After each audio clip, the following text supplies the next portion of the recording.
Coding.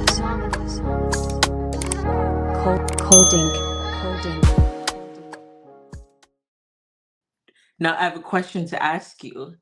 We talk about decolonizing spaces and stuff like that, right? What Mhm. about decolonizing what's on the inside? That too, because it always starts with decolonizing your mind. The Yeah, mindset. The mindset is the hugest hurdle to get through.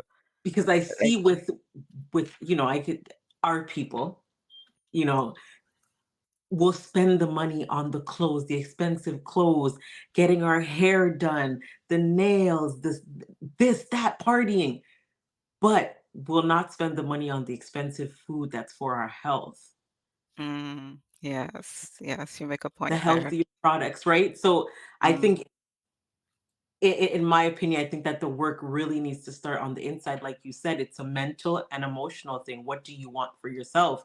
And I think we yeah, wait till it's too late and we're older to say, oh my gosh, I have high blood pressure. My knee's hurting me. I have arthritis. You didn't think about it before.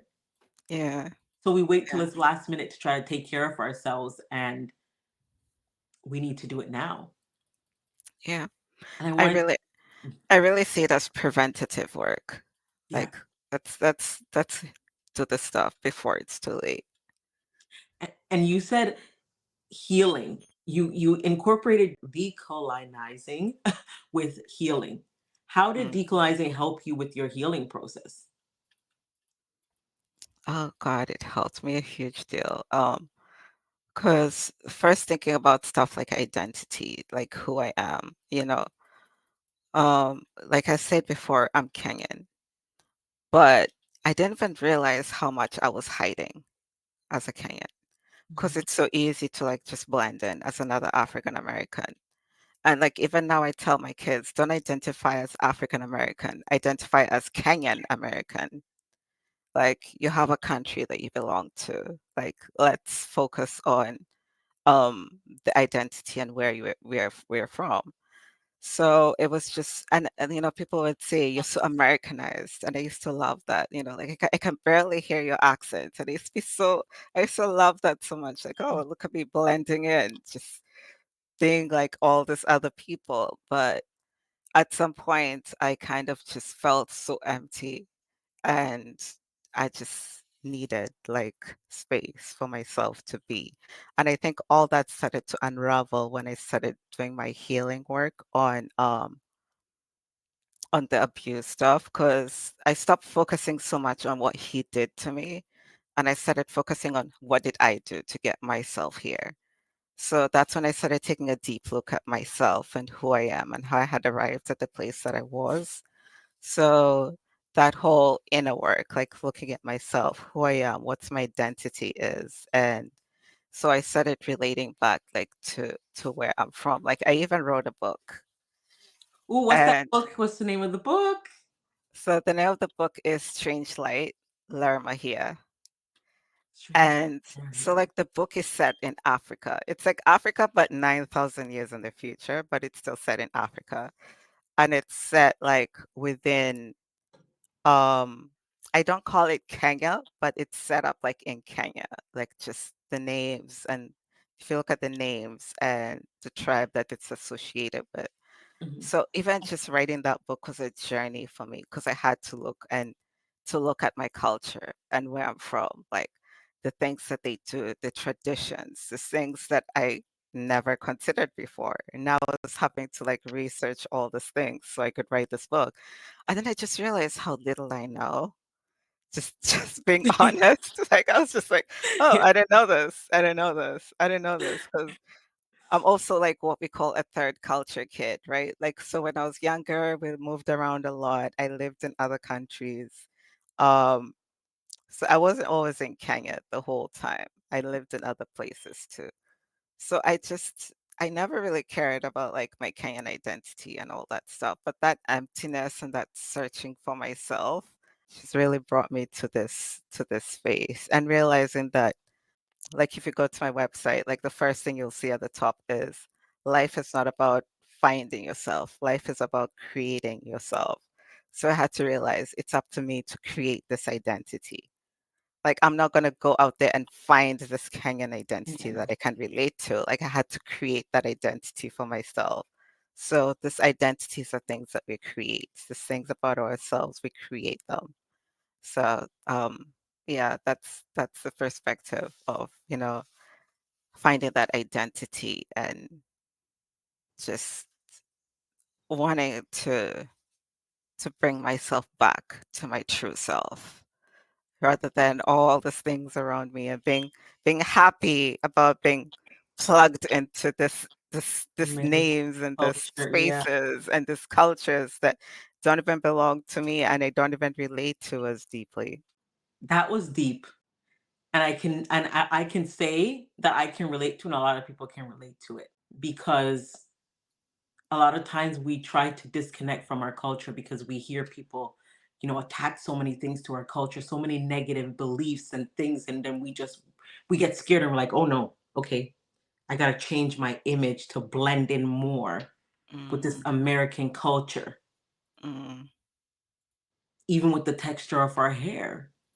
yes, Like, I'll be yes, the first to admit it that I never really thought about it until maybe this moment, but every time I went to a salon and somebody would say, "Oh my gosh, your hair is so soft."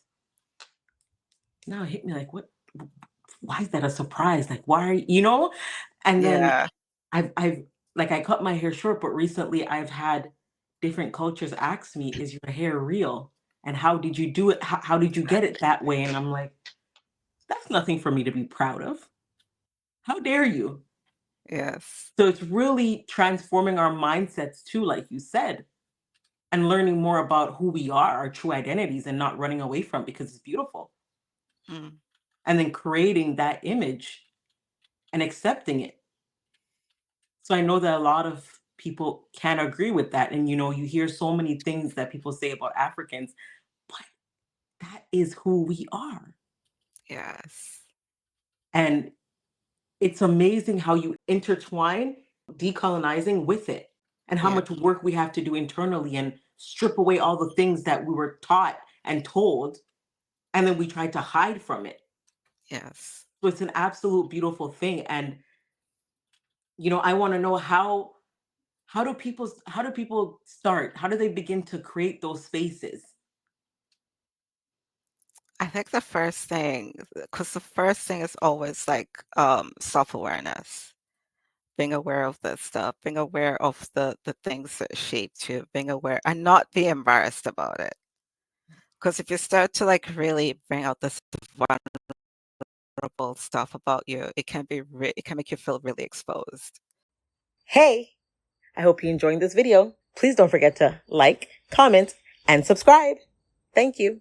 So identifying like your stories and the stories that brought you here, the histories are a part of you, like all that stuff, just bringing it together and realize like, which is like a whole lot of journaling work. And once you know, then you can kind of move on to the next part, which is then how to use this stuff as a pillar to move you forward. Like use these things. Like do not throw them to the side. All the good, all the bad, use those things. They're meant to be yours. Those are your stories. Those are things that you're supposed to carry with pride. Even the things that hurt the most, those things that you want to push down to the bottom and hide and make sure nobody sees, use that stuff to help you, to lift you forward. And once you can like get into that space, then now it's almost like a decluttering of the mind. Like what can I leave behind? Because that's like the process of decluttering, right? You don't throw everything away. Yeah. You're not clearing everything away. There's always stuff that you leave behind that you're like, this is the stuff that I'm putting out on display. So now once you get to that point, and you're of decluttering your mind, you're like, so this is the things that I want to focus on. This is where I'm moving towards. These are the things that brought me forward. And then kind of moving forward from there. And then once you get into that self part, then now you kind of move out. Once you focus on you, then now you can move out and be like and like the people around you, the things around you, the places around you, and then kind of like bringing that back full circle and just making everything work for you. Like everything was meant to work for you. Life was not meant to be difficult. Like if it's difficult and you're struggling, that's not how it was meant to be. But we can all simplify these things. We could just make things easy. It's always about being at ease. And when you're starting with that process, it can feel really difficult because, like I said, it brings out all these vulnerabilities and it's just really scary. Yeah, But it all comes together. It all comes together in the end. that is true. It all does come together in the end when we take the time to do the work. It's Mm, all the work that we take to put into ourselves, right? yeah.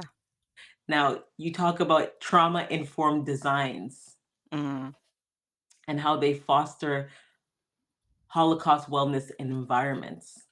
mm. Now, I know you talk a little bit about design in the beginning. You know, you took your architecture and you mixed it with your coaching. Can you break that down? Yeah, so I've always been interested in this trauma-informed design. Like even when I was doing certified abuse recovery coaching, I was always talking about like that trauma-informed design. Why? Because when you leave, like I don't know if people talk about this space that much, but when you leave, you're so hyper vigilant. Like constantly looking over your shoulder, constantly feeling like you need to run, like you need to hide, like he's gonna come and find me. And like, or like this is all just a dream and everything's gonna come crashing down. Like everything's a nightmare. And I'll just wake up and, like just this constant mind chaos is going on. So I always used to like think about like this trauma informed design. Like how can we make our spaces help us feel safe? And doing everything you can to help yourself feel safe. From the way that you arrange stuff, from the people that you invite into your home, like all that stuff, and like just whatever makes you feel comfortable and at ease. Like if soft stuff do it for you, then bring all the soft stuff. Bring stuff that makes you feel cozy and warm. The colors that you like bring that stuff in. Like 'cause a lot of us, when we leave, it's like, "I don't have time for this. I don't have time for that." Whatever, I just like, I remember when I moved, like, I had stuff in boxes, and my stuff stayed in boxes for so long, Mhm. and I was just, I gotta get through work. I gotta every day, every day, every day, and you come home, and your home is just like this place that's like chaos. But wouldn't it be better if you come home and your home feels like that resort, like when you go on vacation. If your home was like that place that you came home to relax to, and your home was like your vacation every day after work, like that feeling of vacation, of peace, coming home to that, wouldn't that feel so much better? But we don't want to take the time to do that. We want to make all these excuses. I don't have time, this, that, the other. But it doesn't even take that much work. Like, let's just paint.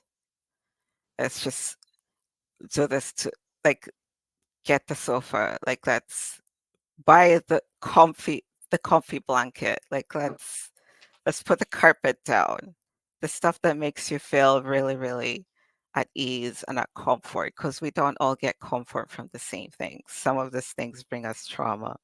So, like I said at the beginning, it starts with awareness. So being aware of the things that make you feel triggered, and and then like trying to like bring in the stuff that brings you joy. I like to focus it on joy. What makes you feel joy? Once we bring in those pieces that make us feel joy, then focusing on the safety, joy, and safety, and bringing those things together. It's really, really different for everyone. But, because like they say, like when you're doing this in office spaces, right? Like transparency, being open spaces, but some people fear that. They're so afraid of being out in the open. So maybe for them it's better to like have like a space that's more enclosed. So it's not like a one size fits all. So it's Yeah. always about giving people choices, like what makes you feel safe. That's the kind of stuff. You know, our homes are our sacred places. Mm, Our homes are where we go and we're supposed to feel at peace, like you said, comfort, relaxed. But I find that nowadays we're running away from home. yeah, we want to go on Is that vacation. right? Because we need that sunlight. We need that vibrant color around us. It's like we want to be outside of our home because we're running away from being with our own selves. But if you Mm, create that space, like you said, maybe your favorite colors that make you feel good because colors are energy. yes. So you're right. If you're creating that home for you, it's like when we say our prayer closets. We're creating Mm, that prayer closet because that's where we go to get away from everybody so we can have that silent space, and that's our sacred space where we can have it for God or, our creator. That's the moment that we spend in that closet, mm, and that's safe for us. So I do agree that our environments can either make us stronger or weaken us. yeah. It's like the aura that you allow into your house. Yeah, I don't know if anybody's ever went through this, but you have somebody that comes to your house, and as soon as that person leaves, you either feel good, you feel like a presence that's around you, or it's like you're Yes. angry and there's a negative thing around and you can't figure out why am I so angry? That person just Yes. left something there. They deposited Yes. something into your home. Yes. And then it's not even the people who just leave stuff behind. There's also the people who take from you. I like to call them energy vampires. Yeah. So they just like if you just feel exhausted after you've talked Yeah. to them, like you're just drained. Yeah. It's like being on the phone with somebody after you come off, you're like, "Oh my god, I feel so stressed. I don't know why." Like, it's the same Yeah. thing. We gotta be careful who we allow around us because everybody carries a different type of spirit and energy. It's not Mm, always meant for us or supposed to be attached to us. mm. So when you talk about the designs and fostering Holocaust wellness, hey, I hope you're enjoying this video. Please don't forget to like, comment, and subscribe. Thank you. This is something that we have to understand that plays a big role in our healing process. Mhm. You can't heal around people who, for example, if you were an alcoholic or you are an alcoholic and you're trying to, change your life, you can't be going out with people who are drinking, that are Yes. offering you drinks, that are saying, "Here, have fun." Because eventually you're gonna feel like, "Oh my God, I'm gonna give in." Because I'm the boring Yes. person. I don't want to be the boring person. Yes. So if you're going to seek advice and going to places where people aren't healed, you can't heal in those environments. Yes. Like even like the smallest things at the microorganic level. Because I've read like so much research and stuff like that. They cannot survive if you put them in an unhealthy environment. Yeah. So generally, things just cannot survive if you put them in an unhealthy environment. If you take a healthy plant and put it in an unhealthy environment, it's not going to grow. Right. Like you have to just realize that as much as you want to like be stubborn about things, like your environment really just plays a huge major role in in how you in how you grow, in how you develop as a person. That's true. For people who are trying to navigate and they know they need to decolonize, their environments are not good for them. They want to create those spaces. What would you tell them is the first step that they should do? What do they need to do for themselves to be able to get into those spaces, create those spaces, identify who they are? I would say the first step is realizing how you got there. Like, how did I get here? And it's not always easy to like to see these things because we all have blind spots. It's not always easy to see these things. So, if you have somebody who can help you work through this, then they can really help you like with your blind spots. But the first thing is just realizing how did I get here? How did I end up in this space? And then I think the most important thing after that is realizing how you, like your core self.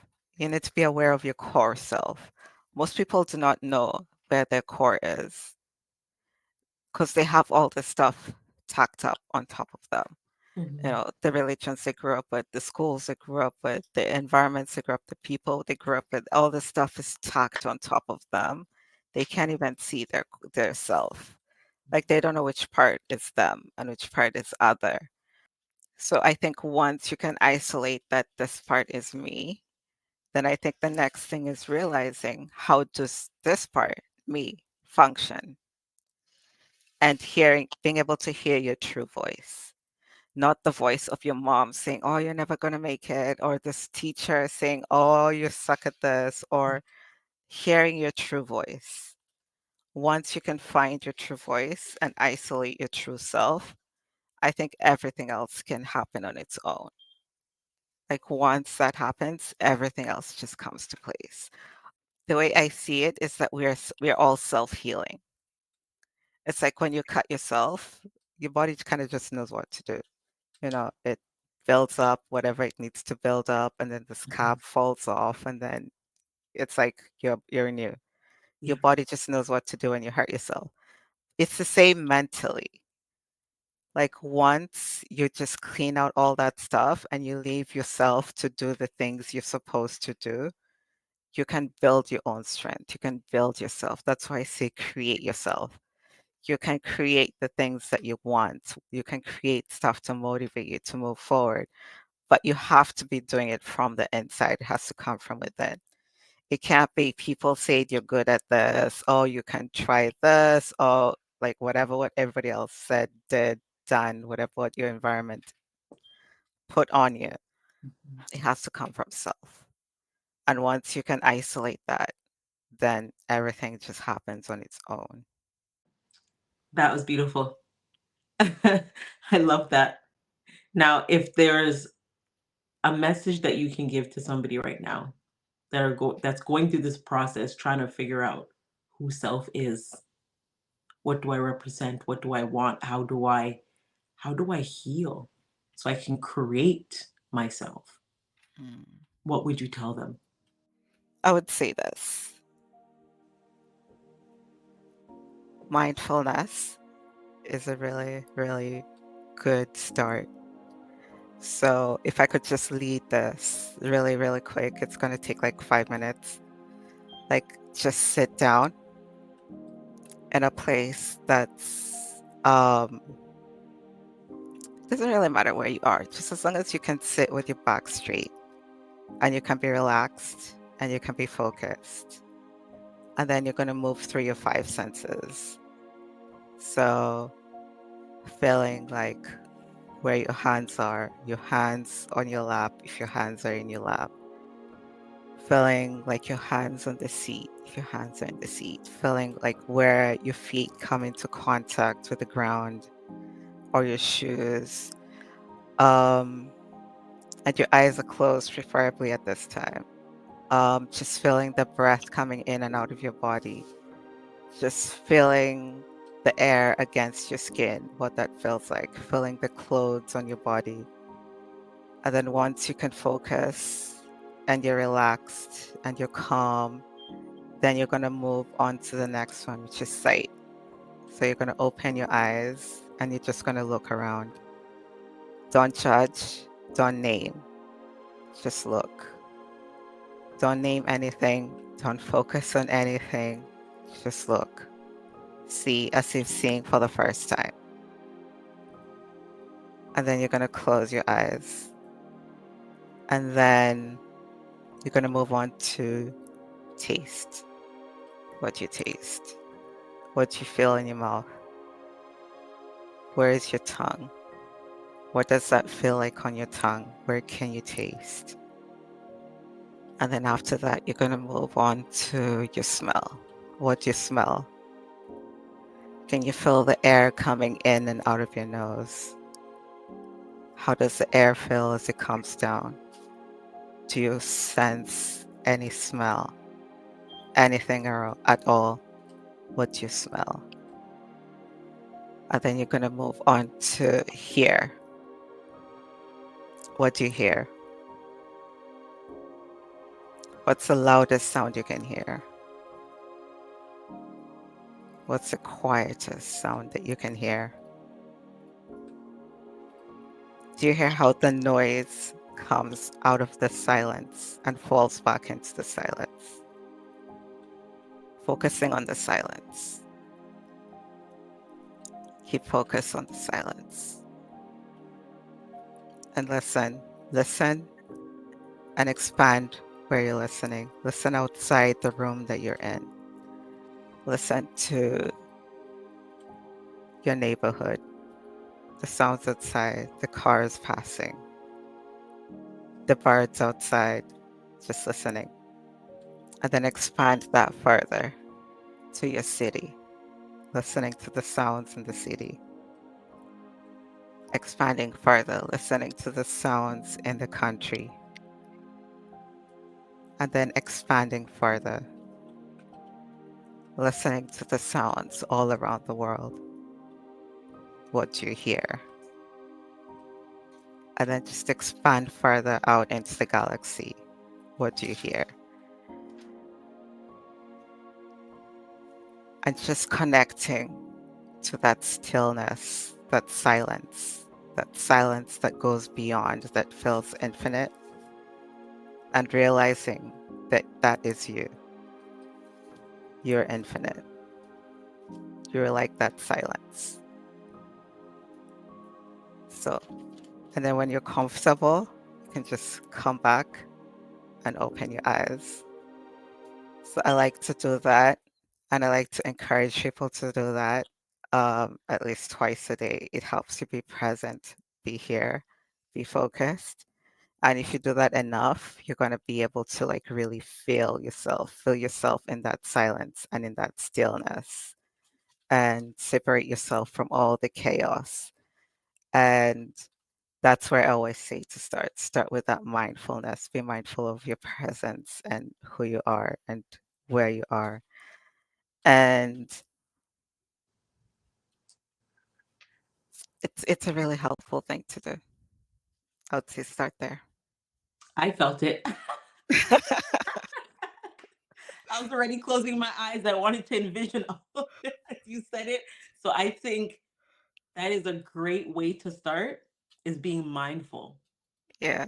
mindful of who we are, where we are, mindful of the things that we allow to be attached to ourselves, Mm, things that are in our spirit. You are absolutely right. Cause I just started doing it and I'm like, okay, I'm mindful of this. Here I am. It's a whole process. It's an mm. assignment. And it Yeah. actually forces you to face yourself. So I Yeah. think that is a great assignment to start doing. Yeah. Now, you mentioned your book. Mm. Where can we get your book? I always like to lead people to my website just because there's lots of places you can get my book. Um, so my book is on yvetteslite.com slash books. But search wherever where you find your books. You know, it's on Amazon, it's on Barnes and Noble, Okay. and I'm talking about online. And if it's not in your stores, you can request it in your stores. Because Yeah. here's the thing you find out about being a self-published author. The stores don't pick up your book. It's the people who buy your book that have to tell the store to get the But the book. yeah, or you have to reach out to every bookstore to say, "Hey, can you stock my books on your shelf?" It's the whole process. Yeah. Yeah. And even when you offer like to take your books to the store, they don't always say yes because their books are just gonna sit there. But Yeah. if a buyer asks for it, they're like, oh, I know they're gonna buy the book. So if I stock the book, they'll buy it. So Right. they're more motivated when the buyer comes in and says, stock this book, I want to buy it. So if it's not in your store, I would say you could request it. But it's online, and it's also if you're a digital library kind of person. I know Hoopla has it. I know there's also other libraries that have it. I don't remember all the libraries because And Libby has it. eBay. Okay. Um, I use those two here in the US, so I know those two library apps have it. Um, so you can just borrow it. You don't have to worry about buying the book, and read it there. And I think it's a really good read. Um, to just read something from like a Kenyan Yeah. African perspective. Yeah. And yeah, so wherever where you find your books, you could try there. If you don't find it, then you could just go to our website, yvette'slight.com/books, and you'll find it there. And for my listeners who have really gravitated to you and your message, how can they reach out to you? How can they get in contact with you? Any courses that they can join? Get some coaching from you to help them, start Mhm. creating themselves.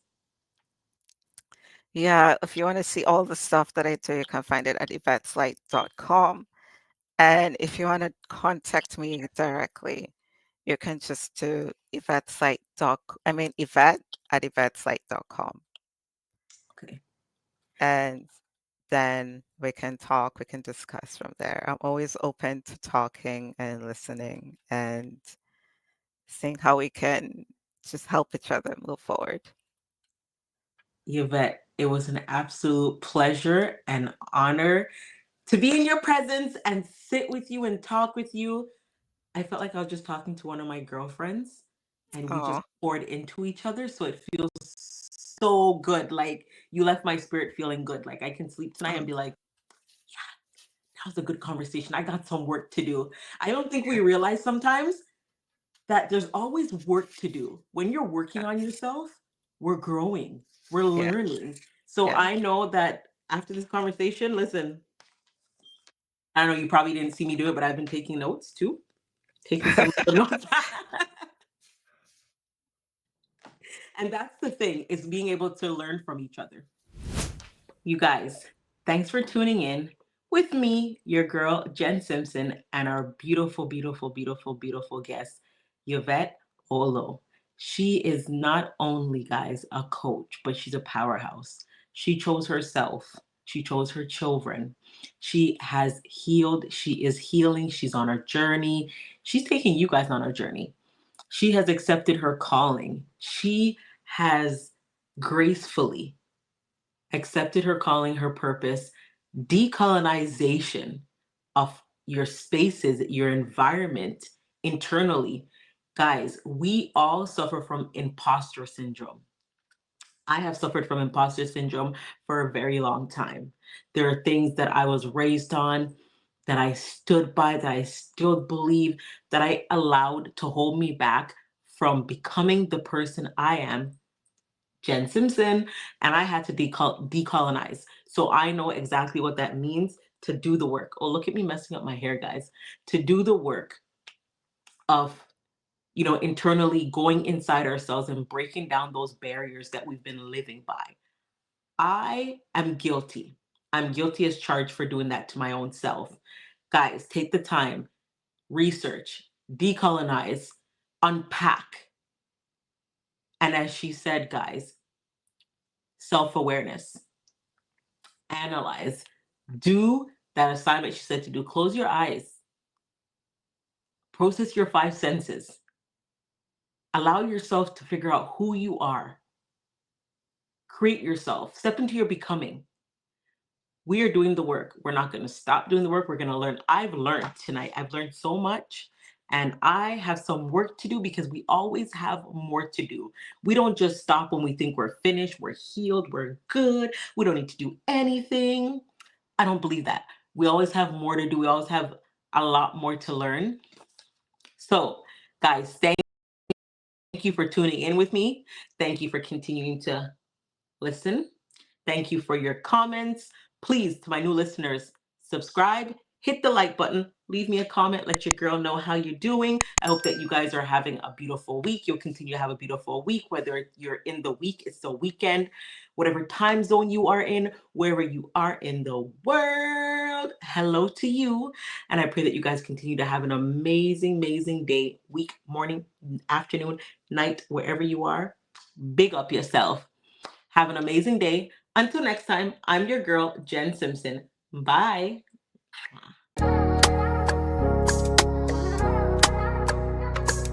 Phenomenous. Cold ink.